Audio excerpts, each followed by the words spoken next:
హైడ్రా రెండు జంట నగరాల్లో అక్రమార్కుల గుండెల్లో రైళ్లు పరిగెత్తిస్తూ అక్రమ నిర్మాణాలను నేలకూలుస్తూ ఉంది. ప్రభుత్వ భూములను, ప్రభుత్వ ఆస్తులను, చెరువులను, కుంటలను, అలాగే మైదానాలను ఎవరైతే ఆక్రమించి అక్రమ నిర్మాణాలకు పాల్పడ్డారో వారి పాలిట ఇప్పుడు హైడ్రా అనేది శాపంగా మారుతోంది. ప్రభుత్వ భూములను పరిరక్షించేందుకే తెలంగాణ ప్రభుత్వం ఈ హైడ్రాని తీసుకొచ్చినటువంటి నేపథ్యంలో ఇప్పుడు ఈ హైడ్రా ఎఫెక్ట్ అనేది తెలంగాణలో రియల్ ఎస్టేట్ రంగం మీద ఎంత ప్రభావాన్ని చూపించింది. ఈ హైడ్రా అంటేనే ఇప్పుడు బిల్డర్లు, కాంట్రాక్టర్లు భయపడే పరిస్థితి వచ్చిందా? ఈ హైడ్రా వల్ల తెలంగాణలో అలాగే జంట నగరాల్లో రియల్ ఎస్టేట్ రంగం కుదేలు కాబోతోందా అనేది మనం ఈరోజు విశ్లేషణ చేసుకునేటువంటి ప్రయత్నం చేద్దాం. ప్రస్తుతం మనతో పాటు ఉన్నారు ఈ రియల్ ఎస్టేట్ రంగంలో సుదీర్ఘమైనటువంటి అనుభవం కలిగినటువంటి real estate expert Nandi Rameshwar Rao గారు మనతో ఉన్నారు. వారితో మాట్లాడదాం. రామేశ్వరరావు గారు నమస్తే అండి. నమస్తే అండి. హైడ్రా తీసుకొచ్చేసి ఇప్పుడు తెలంగాణ ప్రభుత్వం ప్రభుత్వ ఆస్తులను, ప్రభుత్వ భూములను, చెరువులను, మైదానాలను వీటన్నింటినీ కూడా కాపాడేటువంటి ప్రక్రియ ప్రారంభించింది. అందులో భాగంగానే ఇప్పుడు హైడ్రా అక్రమార్కుల గుండెల్లో నిజంగా గుబులు రేపుతూ ఉంది. అక్రమ నిర్మాణాలు ఏవైతే ఉన్నాయో వాటిని నేలకూలుస్తూ ఉంది. ఈ నేపథ్యంలోనే కాంట్రాక్టర్లు ఈ జంట నగరాల్లో ఏదైనా ప్రాజెక్ట్ తీసుకురావాలి అంటే భయపడుతున్నారు. అసలు బిల్డర్లు ముందుకు రావడం లేదు. దానివల్ల రియల్ ఎస్టేట్ రంగం అనేది ఈ హైడ్రా వల్ల కుదేలు కాబోతోంది అనేటువంటి వార్తలు ఇప్పుడు సోషల్ మీడియాలో చక్కర్లు కొడుతున్న నేపథ్యంలో ఈ హైడ్రా ప్రభావం జంట నగరాల్లో ఉన్న రియల్ ఎస్టేట్ మీద ఏ రకంగా ఉండబోతుంది రానున్న రోజుల్లో అంటే ఏం చెప్తారు? మీరు మీడియా వాళ్ళు చాలా జాగ్రత్తగా మాట్లాడాలబ్బా. మీరు ఇదిగో తోకంటే అదిగో పొలి ఏదో చూస్తారు, దాని ఇంత చేస్తారు. యాక్చువల్గా ఎవరు ఇప్పుడు రియల్ ఎస్టేట్ ఎందుకు తగ్గిపోతుంది? రియల్ ఎస్టేట్ ఎప్పుడు వాడు అక్రమంగా కడితే తగ్గిపోద్ది.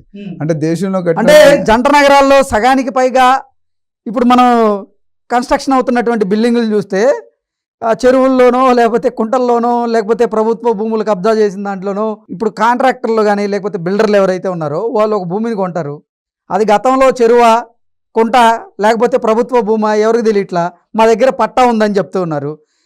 ఎగ్జాంపుల్ తీసుకున్నట్లయితే ఎన్ కన్వెన్షన్ తీసుకున్నట్లయితే నాగార్జున గారేమో మా దగ్గర పట్టా ఉన్నాయి, ఇది ప్రైవేటు వ్యక్తులకు సంబంధించినటువంటి భూమి అని చెబుతూ ఉన్నారు. ఇటు హైడ్రా కమిషనర్ రంగనాథ్ గారేమో లేదు అది ఎఫ్టీఎల్ బఫర్ జోన్లో అక్రమంగా నిర్మించినటువంటి నిర్మాణం అని చెప్పి ఆయన చెప్తూ ఉన్నారు. ఇలా అసలు ఏంటి రెండు ఇప్పుడు జంట నగరాల్లో ఈ హైడ్రా ప్రభావం రానున్న రోజుల్లో రియల్ ఎస్టేట్ రంగం మీద ఎలా ఉండబోతుంది అంటే ఏం చెప్తారు? ఫస్ట్ నువ్వు గవర్నమెంట్ అప్రిషియేట్ చేయాలి కృష్ణ. ఎందుకంటే 100% చేస్తాం. ఎందుకంటే ఆయన తీసుకుని ఇంతవరకు ఏ సీఎంకి థాట్ రాలేదా, లేకపోతే ధైర్యం లేదా, అది మనకు తెలియదు, అవగాహన లేదా. ఈయన స్వతహాగా రేవంత్ రెడ్డి గారి కూతురు పెళ్లి ఎన్ కన్వెన్షన్లో అయింది. ఇప్పుడు అదే ఆయన మీద ఆరోపణలు చేస్తున్నారు. నీ కూతురు పెళ్ళేమో దాంట్లోనే చేసావు రేవంత్ రెడ్డి గారు, ఇప్పుడు అదేమో అక్రమ నిర్మాణం అని చెబుతున్నావు. అదేమో ఆయన కస్టమర్గా వెళ్ళాడండి. ఈజ్ నాట్ ఇప్పుడు స్టేట్ లీడర్గా ఉన్నాడు. స్టేట్ లీడర్గా ఉన్నప్పుడు పర్సెప్షన్ వేరు, ఒక కస్టమర్గా ఉన్నప్పుడు పర్సెప్షన్ వేరు. ఇప్పుడు అసలు హైడ్రా ఎందుకు పెట్టారు అని ఫస్ట్ ఆలోచిస్తే హైడ్రా అంటే ఒక బాధ్యత కదా పౌరుడిగా. నిజంగా ఎన్ కన్వెన్షన్ అనేది అక్రమ నిర్మాణం అయితే దాంట్లో అసలు అతని కూతురు పెళ్లి నాకు తెలుసు. ఆయన ఎమ్మెల్యేగా ఉన్నప్పుడు కూడా దీని గురించి మాట్లాడాడు. టీడీపీలో ఎమ్మెల్యేగా ఉన్నట్టు ఐ థింక్ మినిస్టర్ ఏం లేదు, అప్పుడు ఎమ్మెల్యేగా ఉన్నప్పుడు కూడా మాట్లాడాడు. దాని గురించి చర్చిద్దాం. ఫస్ట్ హైడ్రా అంటే ఏంటి?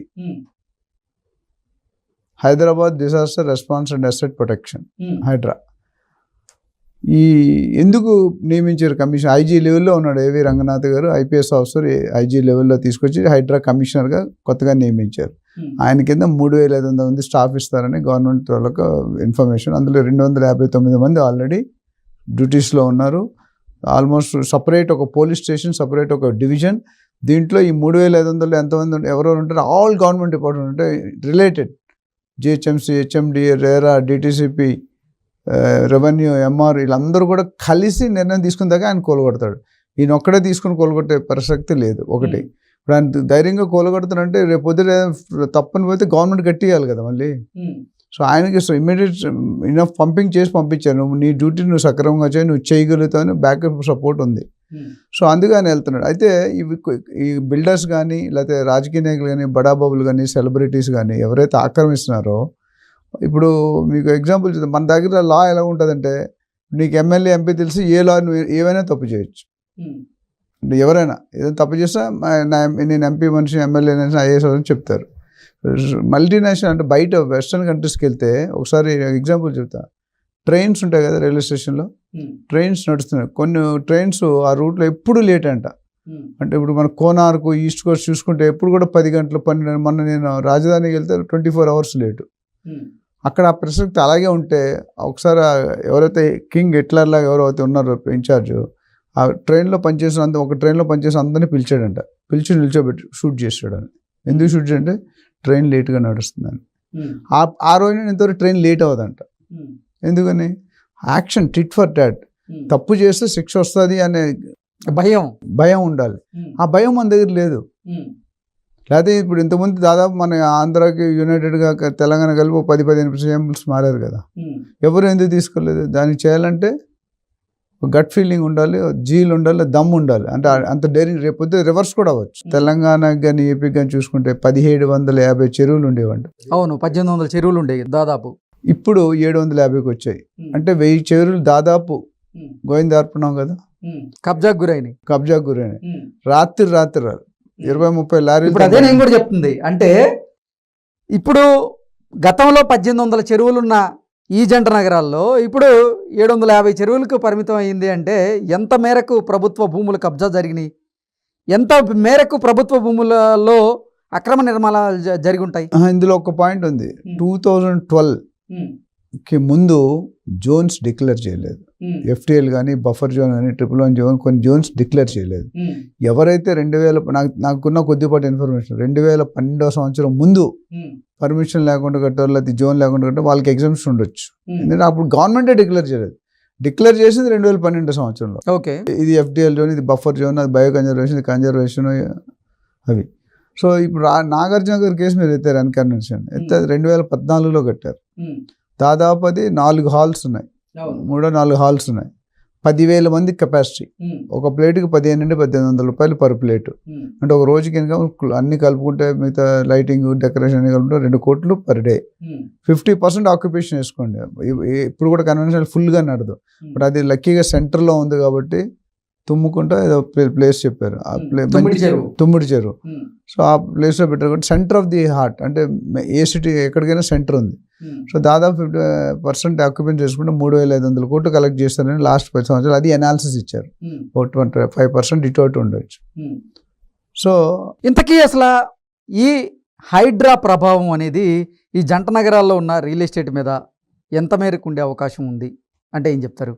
నాకు తెలిసి ఎంటైర్ ఒక 100% బిల్డర్ 100 బిల్డర్స్ అనుకుంటే 100 దొంగలు కాదు, లేకపోతే అందరూ ఆక్రమించుకుంటారు. అందరూ దొంగలు ఎవరు చెప్పరు. సో 5-10% ఉంటారు. ఓవరాల్గా ఇంపాక్ట్ ఏంటంటే గవర్నమెంట్ తాలూకా ప్రాపర్టీ, లేక్స్ కానీ, చెరువులు కానీ, పబ్లిక్ పార్క్స్ కానీ, రోడ్లు కానీ, ఇవి ఎవరు కడుతున్నారు? మీరు నేను ట్యాక్స్ కడుతున్నాం. అది మెయింటైన్ చేయడానికి సాలరీస్ ఇవ్వాలా? ఎవరు ఇస్తున్నారు ట్యాక్స్? మనం ఇస్తున్నాం. మనం కట్టినంత అంటే పబ్లిక్, అది ఇండివిజువల్ నీది నాది అవ్వదు. అది పబ్లిక్ ప్రాపర్టీని పబ్లిక్ ప్రాపర్టీ ఆక్యుపై చేసి ఎవరైనా ఊరుకుంటారా? ఊరుకోరు. ఇన్ఫ్లుయెన్స్ ఉన్నంతకాలం ఉంటుంది, తర్వాత ఆటోమేటిక్గా పడిపోతుంది. సో మీరు చెప్పిన దాని ప్రకారం నేను 100% ఏకీభవించింది. ఎందుకు రియల్ ఎస్టేట్ పడిపోతుందంటే ఆ సెగ్మెంట్లో, ఆ సెక్టర్లో ఎంత పర్సెంట్ వాళ్ళ వరకు పడిపోతారు అని వాళ్ళు భయపడతారు కట్టడానికి. అన్నీ ఉన్నగా ఇప్పుడు మై హోమ్ ఉంది, మై హోమ్ రెగ్యులర్ కడితే భయపడ్డు. అపర్ణ ఉంది. ఇప్పుడు బిల్డర్ అందరి పేర్లు రాలేదు కదా హైడ్రాలో, వచ్చాయా? కొన్ని సెలెక్టెడ్ రావచ్చు. అంటే FTL అలాగే బఫర్ జోన్ లో ఎవరైతే ప్రాజెక్టులు చేపడుతున్నారో వాళ్ళ పేర్లు ఖచ్చితంగా వచ్చే అవకాశం అయితే ఉంది. వస్తాయి. ఇప్పటికే ఆల్రెడీ లిస్ట్ కూడా ఏదో రిలీజ్ చేశారు. చాలా వరకు పేర్లు సర్వే జరిగిపోయింది, ఇంకా కొన్ని సర్వే జరుగుతున్నాయి. అంటే గతంలో అసలు ఈ జంట నగరాల్లో ఎక్కడెక్కడ చెరువులు ఉన్నాయి అనేది శాటిలైట్ పిక్చర్స్ ద్వారా వీళ్ళు తెలుసుకునేటువంటి ప్రయత్నం చేస్తుంది హైడ్రా. ఒకవేళ ఆ ప్రయత్నంలో కనుక ఎవరెవరు బిల్డర్ పేర్లు బయటకు వచ్చేదో అవకాశం ఉందనేది మనకి వెయిట్ అండ్ వాచ్. ఇప్పుడు ఎవరైనా బిల్డర్ పెద్దోడైనా చిన్నోడైనా మీడియం అయినా తప్పు చేస్తే శిక్ష అనిపించాలి ఖచ్చితంగా. అంటే ఆ ప్రభావం, హైడ్రా ప్రభావం అయితే ఖచ్చితంగా ఈ రియల్ ఎస్టేట్ రంగం మీద ఉండే అవకాశం ఉందా లేదా? కొంతవరకు ఉంటుంది. మేజర్ శాతం ఏముంటుందో మైనర్ పర్సంటేజ్. పెద్దగా ఎక్కువ దానివల్ల రియల్ ఎస్టేట్ ఆగిపోతుంది. ఎందుకంటే రియల్ ఎస్టేట్ ఆగిపోయే పరిస్థితి ఉంటుంది కానీ ఆ పడిపోయిందంటే ప్రభావం అయితే ఖచ్చితంగా. ఇప్పుడు మీరు గవర్నమెంట్లో సెంట్రల్ గవర్నమెంట్ పెట్రోల్ రేటు పెంచారు 10 రూపాయలు. 10 రూపాయలు పెంచగానే మనం ఫస్ట్ 1 వీక్ అందరు సైకిల్ మీద వెళ్తారు, నడిచి వెళ్తారు బస్సు. తర్వాత మళ్ళీ రెడ్డి గారు వచ్చారు, మొదలెట్టండి కార్లో, అవునా? సో ఏదైనా ఒక ఇనిషియేటివ్ కొత్త స్టెప్ తీసుకున్నాడు, హనీమూన్ ఉంటుంది. హనీమూన్లో కొద్ది ఇంపాక్ట్ ఎక్కువ ఉంటుంది. రాను రాను ఇప్పుడు చూసుకుంటే దూకుడుతనం కొద్ది తగ్గుతుంది. అంటే అంతమంది షూటెడ్ సైట్ లాగా నోటీస్ ఇవ్వకుండా ఇప్పుడు నోటీస్ ఇస్తున్నారు అందరికి. ఈవెన్ అనురాగ్ యూనివర్సిటీ పల్లా రాజేశ్వర రెడ్డి గారు ఎమ్మెల్సీ, అది కూడా సగం ఆక్యుపైడ్ ఉంది. మరి కోలుగొట్టాలిగా.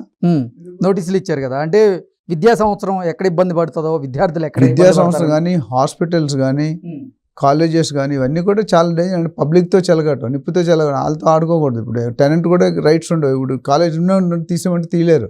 But sufficient. అందుకని కాలేజీలు కానీ, హాస్పిటల్ కానీ, హోటల్స్ కానీ ట్రాన్సాక్షన్ జరుగుతున్నాయి. ఇప్పుడు ఇంకా ఇప్పుడు మీరు ఒకటే రియల్ ఎస్టేట్ పడిపోతుంది అని నాకు ఏమాత్రం డౌట్ ఉంటే తెలంగాణ గవర్నమెంట్ రేట్లు పెంచకూడదు కదా. ఇప్పుడు రేట్లు పెంచడానికి సన్నాహం అవుతున్నారు. మరి బిల్డర్ లాస్ట్ 10 నెలల్లో ఎంతమంది బిల్డర్స్ రేట్ తగ్గించారని నీకు తెలుసు? ఒక బిల్డర్ పెంచుతున్నారు, తగ్గడం కాదు. ఎందుకంటే ఒకళ్ళు నిజంగా మార్కెట్ పడిపోయి డీల్స్ ట్రాన్సాక్షన్లు అయితే బిల్డర్స్ అంతా మూసుకొని వెళ్ళిపోవాలి.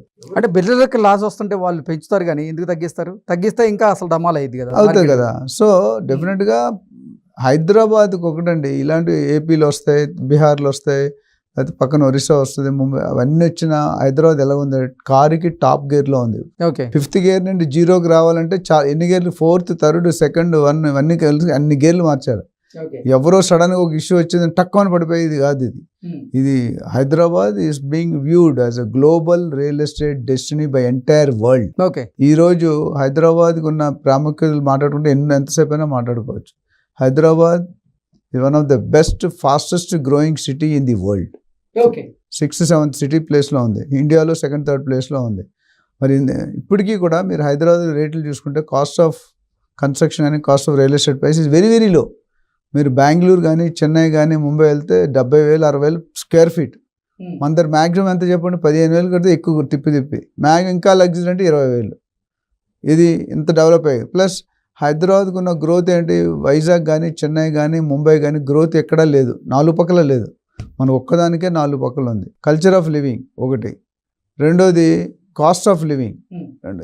ఏ జాతి వాడైనా, ఏ మతం వాడైనా మన దగ్గర వచ్చి హ్యాపీగా సెటిల్ అవుతుంది. హైదరాబాద్కి రోజుకి కాబట్టి సంవత్సరానికి కొన్ని 5 లక్షల నుండి 10 లక్షల మంది వచ్చి కొత్తగా సెటిల్ అవుతున్నారు ఎవ్రీ ఇయర్. సునామీలు, తుఫాన్లు రాకూడదు. సో హైదరాబాద్ ఏ విధంగా చూసి ఫుడ్ 10,000 బతుకుతాడు, 50,000 బతుకుతాడు, నీళ్ళ 2 లక్షల బతుకుతాడు. ఓకే.